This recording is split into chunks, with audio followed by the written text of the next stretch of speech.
I'm not including like a lot of the kids' movies, Okay. but I just want to include this one just because it pisses me off, and that's the Smurfs 2. This is coming out July 24th, and I am kind of why did you do that? Put America through this again? How do I feel about this? Could you guess how I feel about this? If you didn't know, I'm gonna... You're smurfing angry? Is that what it is? A little less so because of that. But way to go. Yeah. Okay, so, alright, I could make fun of RIPD, right? It's just like, it's silly. But ultimately, I don't think that destroys things any further than they already are. When I see a movie like Smurf 2, I am reminded that someone had the audacity, the nerve, the just poor decision-making skills to make a first one in the first place. And the fact that there is a sequel suggests that someone thought that, oh, it was a good idea the first time, it'll be a good idea the second time. And that pisses me right the fuck off. It's like, it's obnoxious. It's a national tragedy. It's horrible. It's bad, you know? I'm just gonna ignore this movie. I act like it doesn't exist. You can't unknow this. It's not like I'm gonna have to watch this movie. But you have to know that it exists. Isn't that bad enough? I don't have to know. I'm fine with it. This is gonna end. Yeah, you say that unless. Yeah, you say that unless there's a third one and making it a trilogy. Then what are you gonna do? Let's move on from the Smurfs. Alright, yeah, because that... 300 Rise of an Empire. That's the sequel to 300. It's taking place before, during, and after the events of the film. And it focuses on some guy whose name I can't pronounce, Themistocles, and Xerxes, who's the weird guy who leads Persia, who I don't think dressed like a transsexual stripper. That's all. But he apparently did in the original 300 movie, but I think it's going to be focusing on the naval battle between Greece and Persia. So I don't know how good that's going to be, but it's also going to focus on Xerxes' backstory. So I'm not really sure what this movie is going to be about, but we weren't fans of the original, so we're not really excited about this. Oh my god, shame on us. We're horrible people for not being fans of that. I think a lot of people like more the humor value, but we didn't really find it funny. No. Then we have the Percy Jackson sequel, which is... Did the original Percy Jackson come out in 2010? It seems like it came out longer. It came out much longer. It seemed like it did, but it might have been not that long ago. Yeah, because from what I'm reading on Wikipedia, it came out in 2010. Yeah, so this is the continuation. This is a continuation of the Percy Jackson series, which is about like half-bloods, and they kind of have their own little Harry Potter like summer camp or whatever. And it's about them going on adventures, finding Zeus's lightning bolt and different stuff like that, battling evil, corrupt gods and that kind of thing. And this one's a continuation of that, and I don't think anyone cares. Nope. I think the series kind of passed its opportunity if it was going to make a sequel, because a lot of people have forgotten about it. Kind of. Yeah. So if you're a kid who watched the series, you're like... Probably like maturing them down and like, oh, what? Huh? I saw that. We never read the books. The books are probably better. They have to be better. So yeah. I know that this stars I think in the last movie it had Pierce Brosnan as like a centaur. I don't know if he's coming back. That's weird. But he's probably not coming back. But it's gonna have Stanley Tucci, Nathan Fillion as Hermes, Sean Bean as Zeus. I don't know if that does anything for you. Nope. I think it's got Alexander Daddario, who's kind of hot. Oh. Yeah, you're like, where's a picture of her? Yeah, Google search that shit. Yeah. Well, you can do it later. Good, but that requires effort on my part. See hot chicks everywhere. I'm gonna have to go on a way. Yeah. Maybe. Yeah. Just out of curiosity. But I'm kind of bummed about we don't have an Avengers movie this summer. I kind of wish they just had an Avengers movie every summer. But, oh my god, could you imagine the effort that would have to be put into that to get that out every summer? Because I was kind of like, after the last Avengers movie, I'm like, let's skip Iron Man. Skip the next Iron Man. It kind of makes you... I just want to watch the next Avengers. Yeah, because after that point, it's so big and so encompassing, you don't give a shit about the individual movies anymore. But you already know they're going to do them because of all that money. And even if they turn out to be good, it's going to be hard to top that. Like, because the Avengers, right? It had actual decent plot. It had really solid action. And it was actually pretty damn funny at times. And, for the first time, I feel like in a movie here... Well, no, I don't want to say first time. I did like Edward Norton's interpretation of the Hulk. But this is the first time I've seen a funny Hulk. Yeah. And that was entertaining. It's like, I feel like that was more of what like Bruce Banner should be. You know, like funny, witty, and self-deprecating. It's very self-deprecating, yeah. And actually, you know, get it, like not be an emo whiny little bitch. So that was good. But yeah. Okay, so what's the next one we're talking about? Elysium, that's a science fiction movie. And it basically takes place in 2154. Basically, there's kind of like the two worlds.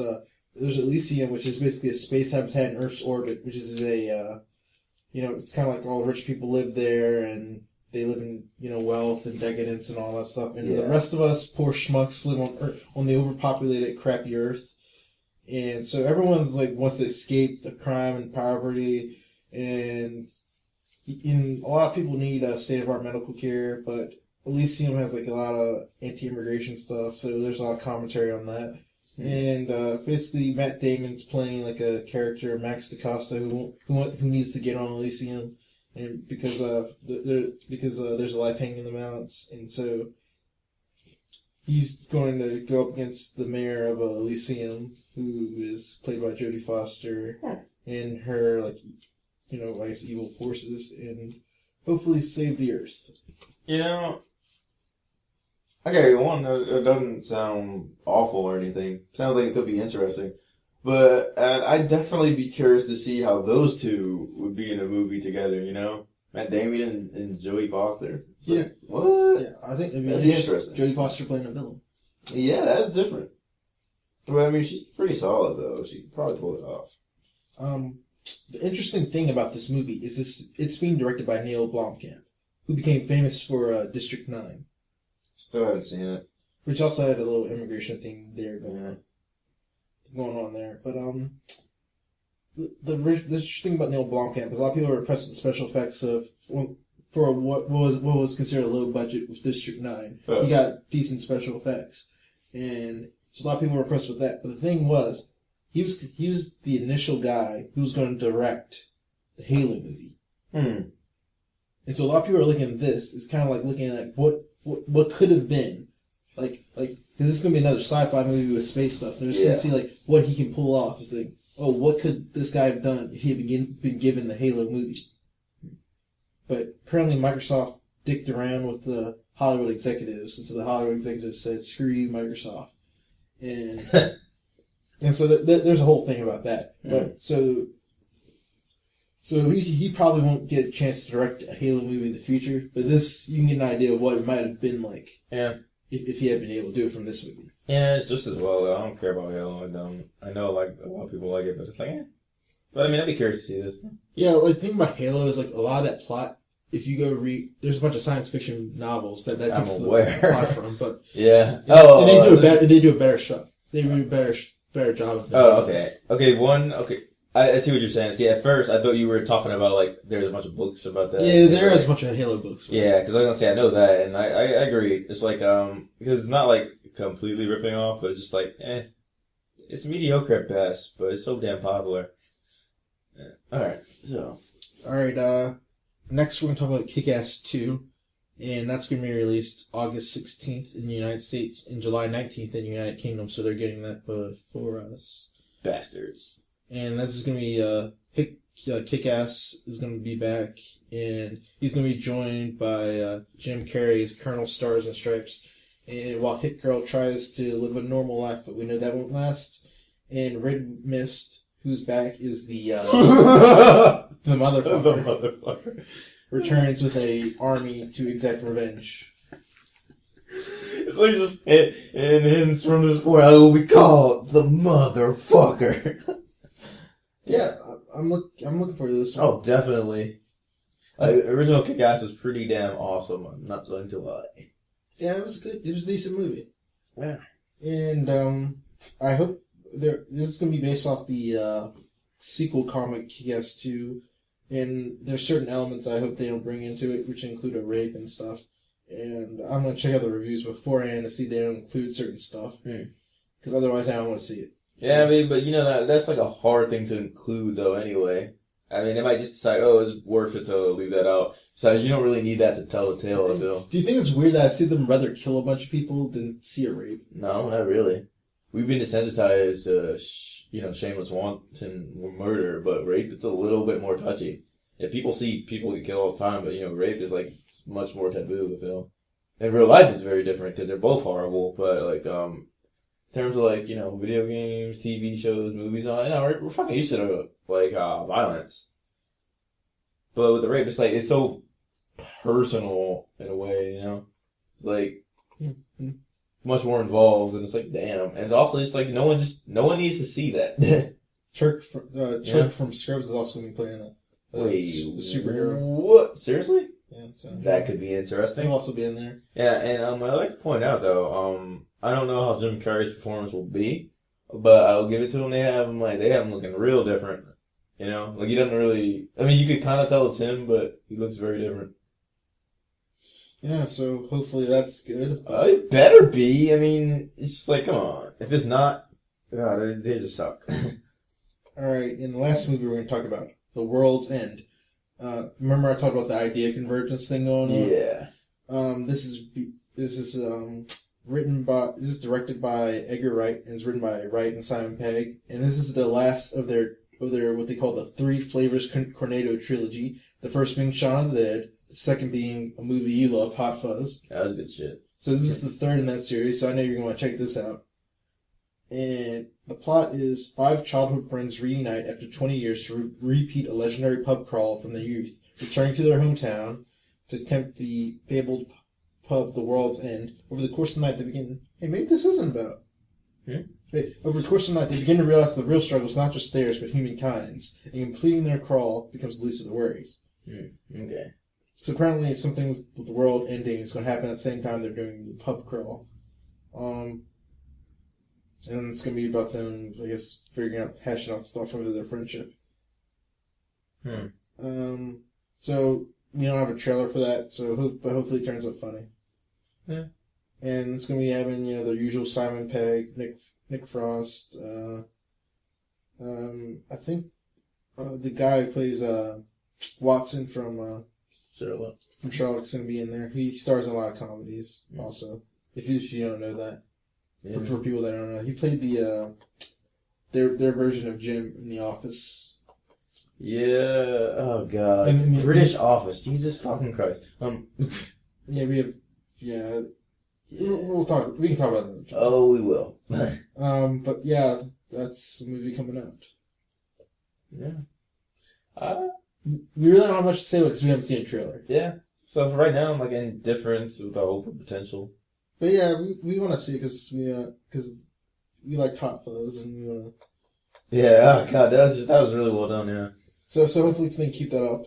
Yeah. And the other big thing, the director Edgar Wright is supposed to be the guy who does the Ant-Man movie. So hopefully the Ant-Man movie will actually have humor in it. And and they will make you love Ant-Man. By the end, he'll make you love Ant-Man. There is nothing and nobody in this world that could ever make me love Ant-Man. You'll love Ant-Man, but by the time Edgar Wright is done... The hell I will. I won't. I just hope it's at least somewhat enjoyable. And I don't know, I don't think Ant-Man or Guardians of the Galaxy really needed to be made to fit into that whole Marvel universe. But you know what I mean? I mean, in the grand scheme of things, right? Looking at the Marvel Universe movies and looking at the Avengers and all that stuff going on, I don't feel like they had to be part of that. Well, Thanos is closely related to the Guardians of the Galaxy. What the fuck, the Guardians of the Galaxy? It's I get it. Yeah, he's related to it. Yes, in this case, yes. Hater with a capital H. Hater. Not even an ER. You have too much hate for the ER. It's hater. So I hate it so much that the ER just ran away? You're just a hater. Wow. Just, wow. Alright, those are your summer Yeah. movies. The World's End is supposed to come out in the United States August 23rd. It'll come out in the United Kingdom July 19th because apparently they hate us. They are British. That makes sense. Well, I'm saying a lot of summer movies seem to be coming out in Britain before America. Yeah, that is Avengers came out in Britain before in America. Did it? Yeah. Oh my god, wow. Saw it. They hate us. They hate us. Really? Yeah. I think because they want to actually promote the foreign box office. But anyway, Yeah. screw them. But so yeah, those are your summer movies. I'm Cameron, I'm Jordan. and this was Crash the Mood. Yeah.